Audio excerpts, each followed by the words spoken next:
My former friends, who abandoned me and spread vicious rumors about me being a boyfriend-stealing snake after my best friend poisoned them with lies, are now desperately seeking forgiveness as their guilt consumes them alive.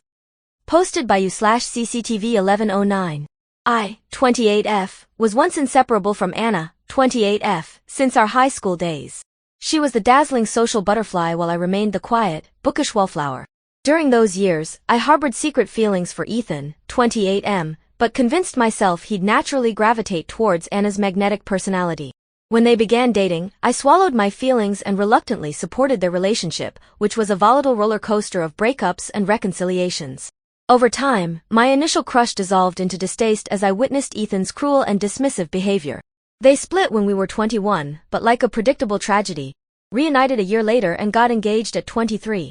Then came the night that shattered everything. 3 months before their wedding, Ethan called me in a drunken haze, his words slurring as he demanded to know why I had rejected him years ago.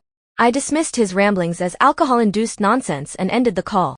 The next day, my world imploded. I found myself unceremoniously removed from group chats and met with a wall of silence from our entire social circle. My desperate texts to friends went unanswered, and when I reached out to Anna, I discovered I'd been blocked.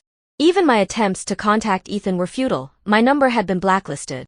I was drowning in confusion, desperately seeking answers about what transgression I had supposedly committed. That week was pure psychological torture. Anna's betrayal cut the deepest. She had been my anchor, my everything. Nights became a battlefield against relentless panic attacks, while days were an exhausting charade of maintaining composure during classes. If not for my guardian angels, my roommates who held me together through countless breakdowns, I might have shattered completely. Anna and I attended the same university but pursued different majors. In a last-ditch effort for answers, I ambushed her outside her classroom. When she emerged with her entourage, I practically begged her for an explanation. Her response was a venomous accusation. I was a duplicitous friend who had tried to steal Ethan. When I demanded evidence, she retreated into stony silence and walked away. They maintained me on their Facebook friends list, seemingly just to torment me with posts about their social gatherings and bridal shower preparations, peppered with thinly veiled barbs aimed at me. Eventually, I couldn't bear the psychological warfare anymore. I deleted my account and changed my number.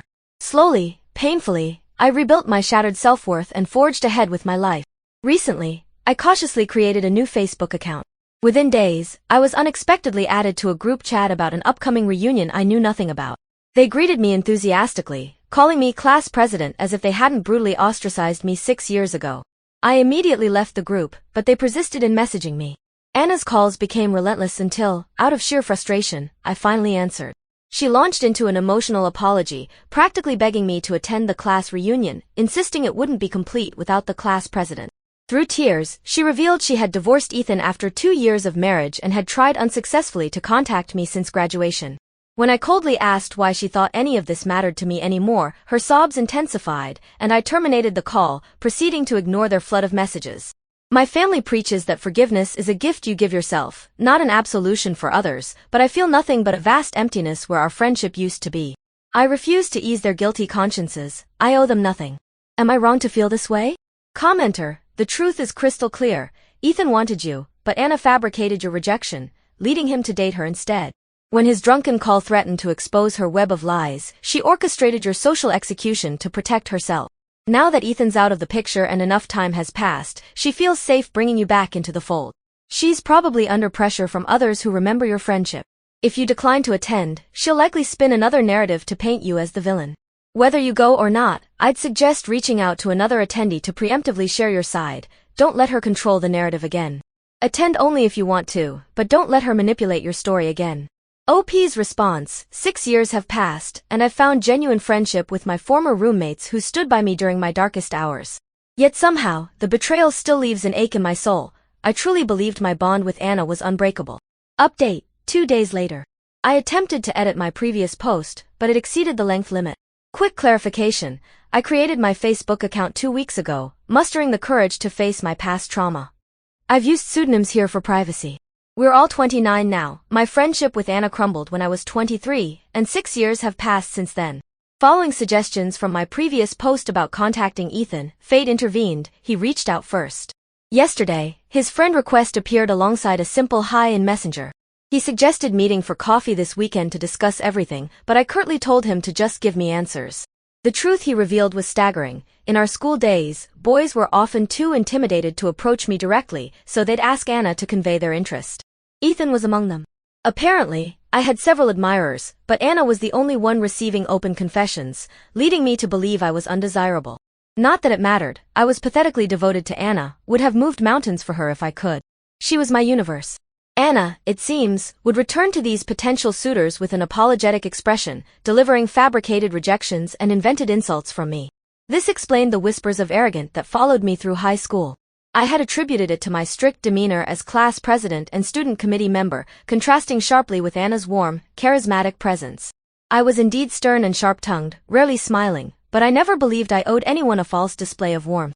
Ethan's hostility toward me, he explained, stemmed from Anna's cruel lie that I had mocked him as an abandoned orphan, an especially painful barb given that he was raised by his grandparents. This deception only came to light when Anna accidentally revealed the truth during a heated argument, ultimately leading to their divorce. He confessed that while he genuinely loved Anna, their marriage was poisoned by her obsession with me, either accusing him of harboring feelings for me or using me as a measuring stick for his shortcomings. The night of his drunken call nearly derailed the wedding, but Anna's emotional manipulation kept him trapped. The social exile I endured wasn't built on lies or misunderstandings. Anna simply commanded our friend group to cut me off. They knew I was innocent, yet somehow I was still blamed for Ethan's unresolved feelings. Being an introvert, most of these friends were originally Anna's, so they predictably chose her side. They helped spread the narrative of my villainy to our wider high school circle. Ethan admitted his own cowardice, manipulated into hating me. He stood idle while I was crucified socially. This toxic environment drove me to change my number and vanish from social media. While I never received direct attacks, the constant stream of thinly veiled posts about me became unbearable. Only after finalizing his divorce did Ethan expose everything to others, resulting in Anna and my former classmates facing their own social exile for the past 2 years. He acknowledged his apology was insufficient after his passive role in my destruction, having believed Anna's lies about my supposed cruel remarks about his family situation. Regarding the upcoming reunion for the class of '95, he offered me a seat with his group, but I declined. When he mentioned others would be disappointed by my absence, I bluntly stated I had no friends from high school to reunite with. Messages from old acquaintances flooded in, but I ignored them all. They mean nothing to me now. When I informed Anna that Ethan had revealed everything, she called again, sobbing that despite her terrible actions, she had genuinely cared about me and thought of me constantly over the years. I reflected on how she had been my first real friend after a lonely middle school experience, teaching me to overcome my social anxiety and introducing me to others. I had learned to cook for her, nursed her through illnesses, protected her from unwanted advances. Everything I did was for her. In hindsight, it was an unhealthy devotion. Perhaps she wants to resurrect that version of me, the one who existed solely for her convenience. She pleaded for another chance, promising to become a better person for me, but I ended the call and blocked her. After brief contemplation, I deleted my Facebook account again, sensing they would continue to harass me otherwise. I'll stick to a gaming account for Harvest Town, which was my primary reason for joining Facebook anyway. This is my final update on this chapter of my life. I want to express my gratitude to the 4 individuals who reached out privately on Reddit. Your support means more than you know, as few people have shown me such kindness. I hope this update answers your questions. Farewell. Edit. English isn't my native language. We were born in 1995. I meant this as a reunion for students from that year.